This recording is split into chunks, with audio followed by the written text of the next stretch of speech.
Hai Sobat Rebahan, selamat datang di channel hiburan kaum rebahan.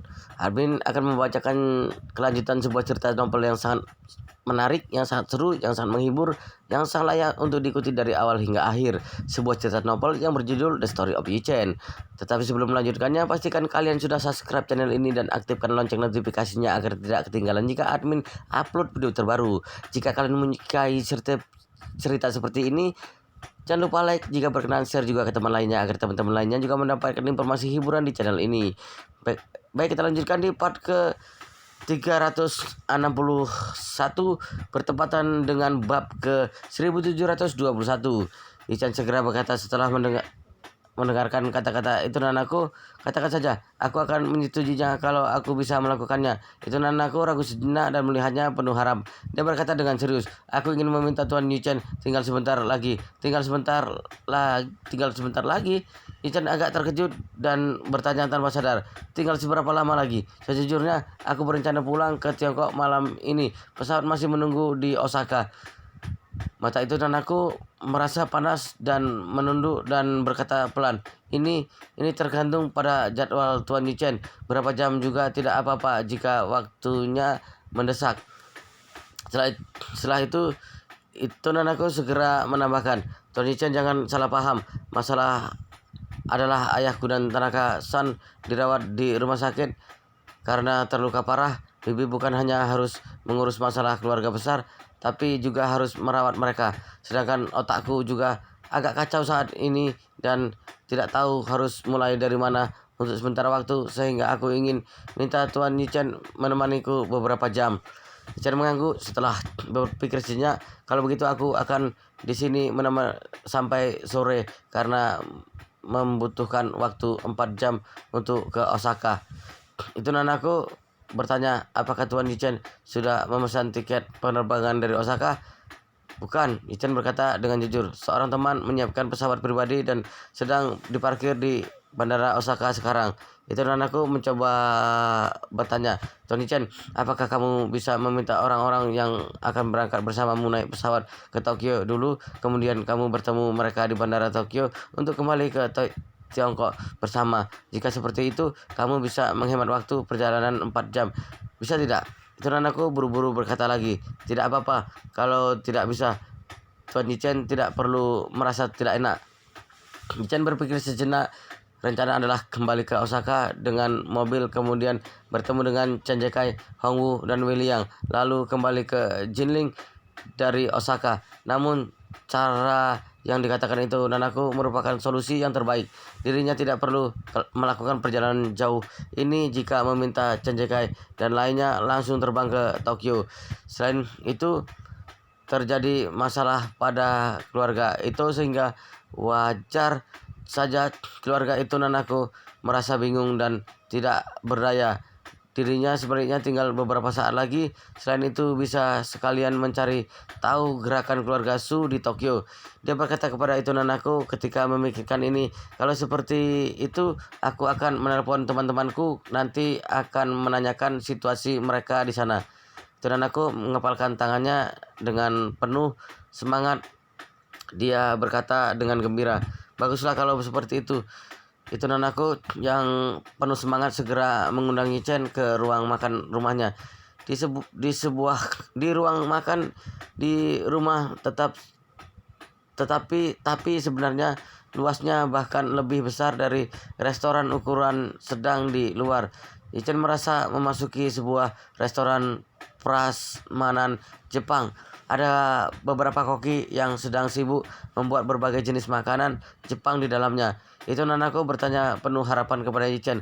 Tuan Yi-Chen, apakah Anda makanan yang kamu sukai? Apakah ada makanan yang kamu sukai? Katakan saja, jika tidak ada, para koki akan segera menyiapkannya untukmu. Yi-Chen melihat di sekeliling tidak terlalu menyukai makanan yang disiapkan sehingga dia berkata, berikan aku semangkuk ramen saja, terima kasih. Itu Nanaku segera berkata kepada koki yang bertugas membuat ramen, Yokoyama-san, tolong buatkan 2 mangkuk ramen milik Tuan Yi-Chen buat dalam porsi ganda. Koki berkata dengan hormat, baik Nona, silakan Anda dan Tuan Yi menunggu sebentar. Pada waktu yang sama, sewaktu Yichen dan itu Nanako sarapan di rumah keluarga itu, di dalam kamar Presiden Suite Hotel Ruichi, Tokyo, Su Saudao yang berumur 50 tahun lebih sudah bangun.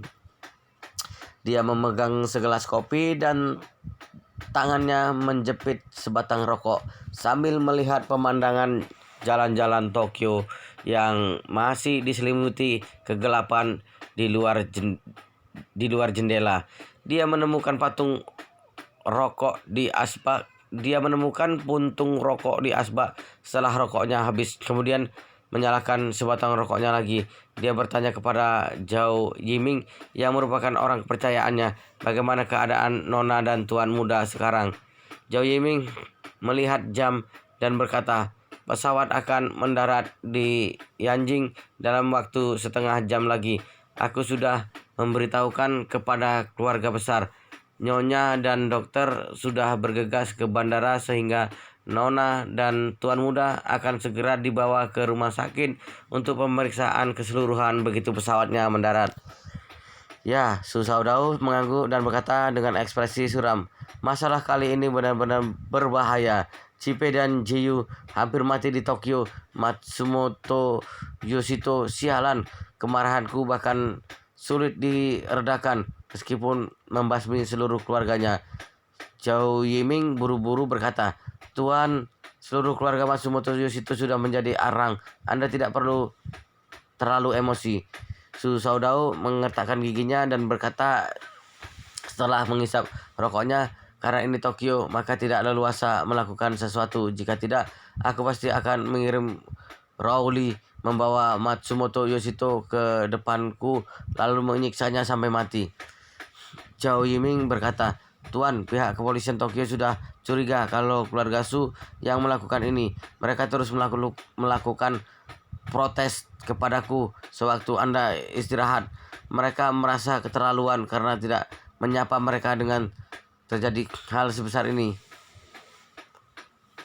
Mereka juga mengancam akan menyerahkan masalah ini kepada Dewan Keamanan Dalam Negeri untuk menanganinya dan menyelidikinya karena mereka masalah ini telah melanggar keamanan negara mereka. Melanggar keamanan dalam negeri?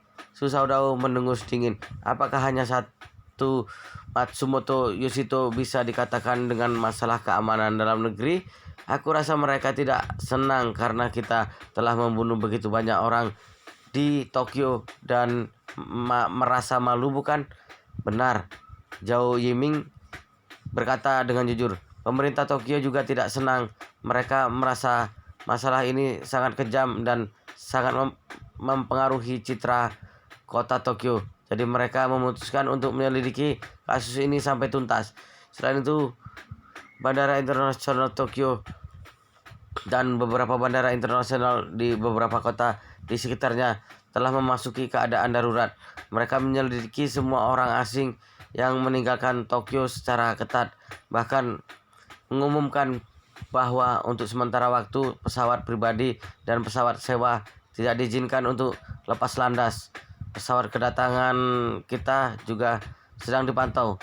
Masalahnya mungkin agak menyulitkan. Su Saudao bertanya, bandara mana yang tidak dijaga oleh ketat di negara ini? Zhao Yiming berkata, jika dilihat situasi saat ini mungkin hanya bandara Osaka saja karena jarak Osaka cukup jauh, sekitar ratusan kilometer. Su Saudao mengangguk lalu berkata, kalau begitu minta mereka berpencar dan pergi ke Osaka dengan transportasi umum. Kemudian kirimkan sebuah pesawat lagi dari Tiongkok. Ingat untuk tidak mengirimnya dari Yanjing. Kirim dari pusat kota Hai supaya pihak bea cukai Jepang tidak curiga. Kemudian bawa Rowley dan orang-orang yang berpartisipasi langsung pulang ke Tiongkok malam ini. Baik, Tuan. Zhao Yiming mengangguk dan dengan hormat kemudian bertanya lagi, Tuan, kapan Anda berencana kembali? Aku tidak perlu buru-buru, Su Saudao berkata sambil tersenyum dingin. Keluarga Takashi menderita kerugian besar. Keluarga Matsumoto sudah tamat dan itu Yohiko juga sudah lumpuh sehingga Tokyo sangat aman sekarang. Aku akan tinggal selama 2 hari lagi. Dia melihat jam dan berkata, Yiming, kamu siapkan sebuah hadiah bagus untuk menjenguk orang sakit pagi ini dan ikut aku pergi menjenguk Itoyohiko pada siang hari. Dia adalah satu-satunya pilihan mitra kerjasama saat ini. Langit Tokyo sudah terang setelah Yichen dan Itu Nanako selesai sarapan. Itu Nanako berkata kepada Yichen, Tuan Yichen, aku menyuruh pembantu menyiapkan sebuah kamar tamu untukmu. Kamu istirahat saja dulu. Kamu pasti sudah sangat lelah karena tidak tidur sepanjang malam. Yichen tersenyum sambil mengelengkan kepalanya dan berkata, tidak perlu repot-repot, aku tidak lelah. Mana mungkin tidak lelah, Itu Nanako berkata dengan sedih. Tuan Yichen sama sekali tidak beristirahat sejak bertarung dengan ninja Kobayashi sampai sekarang. Juga telah melakukan 2 pertarungan besar serta mengemudi sejauh ratusan kilometer. Yichen tertawa dan balik bertanya, kamu juga tidak istirahat, apakah kamu merasa lelah? Itu Nanako tertegun dan berkata, setelah dia memikirkannya sejenak, aku benar-benar tidak merasa lelah. Bukan hanya tidak lelah, tetapi aku juga merasa tubuhku memiliki energi yang tidak ada habisnya. Aku merasa sangat baik. Kemudian dia buru-buru bertanya, Tuan Yichen, ini seharusnya efek obat yang kamu berikan kepadaku, bukan? Yichen mengangguk dan berkata sambil tersenyum, benar, obat itu tidak hanya dapat menyembuhkan luka tapi juga bisa meningkatkan kemampuan dan daya tahan tubuh sehingga orang tidak akan mudah lelah.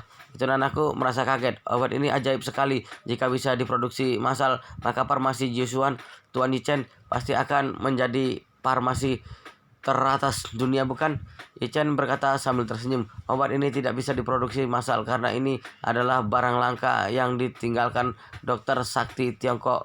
Mengkonsumsi 1 butir saja akan berkurang sebutir. Sebenarnya bahan obat untuk pil peremajaan tidak sulit didapatkan, tapi masalah utamanya adalah pil ini harus dimurnikan dengan energi spiritual. Energi spiritual seperti energi kuat yang dibutuhkan sewaktu mengubah baja menjadi besi cair. Jika tidak ada energi ini, maka itu hanya menjadi tumpukan biji besi. Meskipun ditumpuk selama 10.000 tahun, tumpukan biji besi itu tidak mungkin akan menjadi baja. Jadi tidak sulit bagi Yichen untuk membuat obat ini, tapi kemungkinan produksi massal sangat tipis. Selain itu, dia tidak berencana memproduksi massal obat sekuat ini. Hal ini terlalu luar biasa bagi orang biasa. Dunia akan gempar jika diproduksi massal, dan ini bukan hal yang baik bagi dirinya. Itu Nanako merasa sayang ketika dia mendengar ini dan tidak memikirkan hal ini lagi. Yichen melihat jam dan berkata, aku akan menelepon temanku untuk memberitahu untuk datang ke Tokyo. Itu Nanako mengangguk penuh harap. Yichen mengeluarkan ponsel untuk menelepon Chen Jekai. Chen Jekai bertanya begitu telepon terhubung. Tuan muda, ada di mana? Aku tidak melihatmu semalaman. Yichen berkata, aku ada di Tokyo. Hah? Chen Jekai merasa bingung dan bertanya, bukankah kamu mengatakan akan bertemu teman di Kyoto? Kenapa berada di Tokyo? Jaraknya ratusan kilometer dari sini. Yichen berkata, terjadi sesuatu dengan keluarga temanku, jadi aku menemaninya ke sini. Dia bertanya lagi, setelah itu, Lao Chen, bagaimana dengan urusan di Osaka? Chen Jekai segera berkata, Tuan muda, masalahnya berjalan sangat lancar dan akan selesai pagi ini. Jam berapa Anda ingin kembali ke Jinling? Yichen bertanya, aku menelponmu karena ingin mengatakan hal ini. Aku masih ada sedikit urusan di Tokyo. Kalian terbang ke Tokyo begitu urusan selesai. Kita terbang dari Tokyo ke Jinling setelah aku bertemu kalian di bandara. Chen Jekai berkata, Tuan muda, pesawat pribadi tidak bisa terbang di Tokyo. Sudah dibatasi oleh pihak Tokyo. Yichen bertanya dengan bingung, kenapa pihak Tokyo membatasi penerbangan pesawat pribadi? Chen Jekai berkata, aku mendengar dari anak buah Jepang yang mengatakan bahwa ada banyak kasus kriminal serius yang terjadi berturut-turut di Tokyo selama 2 hari ini. Dan sepertinya berkaitan dengan pasukan asing. Jadi pihak Tokyo memperketat kontrol bea cukai. Jika pesawat pribadi ingin meninggalkan Jepang, maka hanya ada di Osaka, tempat lainnya tidak bisa. Ichen mengerti ketika dia mendengar ini. Penjagaan ketat pihak Tokyo pasti ada kaitannya dengan pembantaian keluarga Su terhadap Matsumoto Yoshito. Sebenarnya jika diperkirakan dengan cermat maka bisa mengetahui alasannya. Ambil saja contoh Departemen Kepolisian Tokyo. Jika seorang melanggar hukum di Tokyo, maka mereka pasti ingin menghukum pelakunya melalui jalur hukum biasa. Tetapi sekelompok orang asing tiba-tiba muncul di wilayah mereka dan menggunakan hukuman mati terhadap warga mereka sendiri dengan metode yang sangat brutal. Hal semacam ini tidak dapat ditoleransi oleh Departemen Keamanan negara manapun. Jadi dapat dilihat kalau Departemen Kepolisian Tokyo bahkan Departemen Keamanan Dalam Negeri Jepang ingin segera menangkap pelaku pembunuhan yang dipakai keluarga Su untuk menenangkan kekhawatiran dan juga untuk menjaga citra diri mereka. Ichen menghela nafas ketika dia memikirkan ini dan berkata, "Kalau begitu lupakan saja. Kalian tunggu aku di Osaka. Aku akan mengemudi mobil ke sana sore nanti."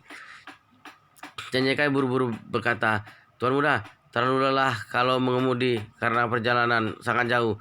Selain itu, Osaka sedang turun salju sekarang. Jalan tol ditutup karena salju tebal. Mungkin kamu tidak akan bisa tiba di sini dalam 6 sampai 7 jam. Lebih baik tinggalkan mobil di Bandara Tokyo dan aku akan meminta anak buahku pergi mengambilnya. Kamu langsung terbang dari Tokyo ke Osaka dan kita bertemu di bandara sehingga bisa lebih cepat." Ichen bertanya, "Aku bisa terbang dari Tokyo ke Osaka bukan?" Janjekai berkata, "Masih belum ada batasan penerbangan dalam negeri Jepang. Mereka masih tidak dapat mengontrol seluruh penerbangan dalam negeri dan luar negeri, tetapi seharusnya akan diperketat secara bertahap." Yichen setuju dengan dan berkata, "Kita pergi malam ini, jangan ditunda lagi. Aku akan berusaha tiba di Bandara Osaka pada jam 7 malam dan kita akan bertemu lalu terbang dari Osaka tepat jam 8. Cenjekai segera berkata, "Baik, Tuan muda, kalau begitu kami akan menunggumu di Bandara Osaka sebelum jam 7. Baik, sampai bertemu nanti malam." Ichen menutup telepon dan itu anakku yang ada di samping segera bertanya, "Tuan Ichen, apakah terjadi perubahan?" Ichen mengangguk dan memberitahu permasalahannya kepada itu anakku. Itu anakku berkata setelah mendengarnya, "Aku akan membantu Tuan Ichen untuk mengecek tiket pesawat." Dia segera mengeluarkan ponsel untuk memeriksa informasi penerbangan. "Tuan Ichen, ada penerbangan jam 17.40 dan butuh 1 jam untuk terbang ke Osaka. Maka akan tiba di sana pada jam 18.40. Bagaimana?" Ichen mengangguk. "Waktunya pas. Pilih saja yang ini." Itu anakku berkata, "Tuan Ichen, berikan nomor paspor untuk memesan tiketnya dan aku akan mengantarmu ke bandara sore ini. Tiket penerbangan jarak pendek tidak mahal." Sehingga Ichen tidak menolaknya dan berkata kepada itu anakku, "Terima kasih anakku." Itu anakku tersenyum. Tuan Ichen tidak perlu sungkan. Dia berkata lalu seperti teringat sesuatu dan bertanya kepada Ichen, "Oh ya, Tuan Ichen, kamu akan pulang malam ini. Apakah perlu membawakan hadiah untuk keluargamu? Berbelanja di Tokyo sangat mudah dan akan lebih ramai pada sore hari. Jika kamu ingin berbelanja, aku bisa menemanimu pergi setelah makan siang. Bagaimana?" Ichen berpikir sejenak. Dia melakukan perjalanan jauh berhari-hari sehingga harus membelikan hadiah untuk istrinya dan malah ibu mertuanya juga berharap hadiah darinya. Jadi lebih baik mencari waktu untuk berbelanja. Oleh karena itu dia berkata kepada nona-nanaku, kalau begitu harus merepotkanmu membawaku berbelanja karena aku benar-benar tidak akrab dengan Tokyo." Itu nanaku berkata sambil tersenyum, "Tidak masalah, aku akan menemani Tuan Ichen jalan-jalan ke Ginza nanti sore." Setelah itu dia teringat dengan ayahnya itu Yohiko, lalu dia bertanya kepada Ichen, "Tuan Ichen,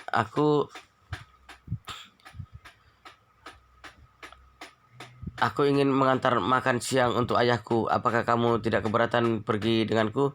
Yi Chen langsung menyetujuinya tanpa perlu berpikir. Baik, kita ke rumah sakit dulu, kemudian baru pergi berbelanja.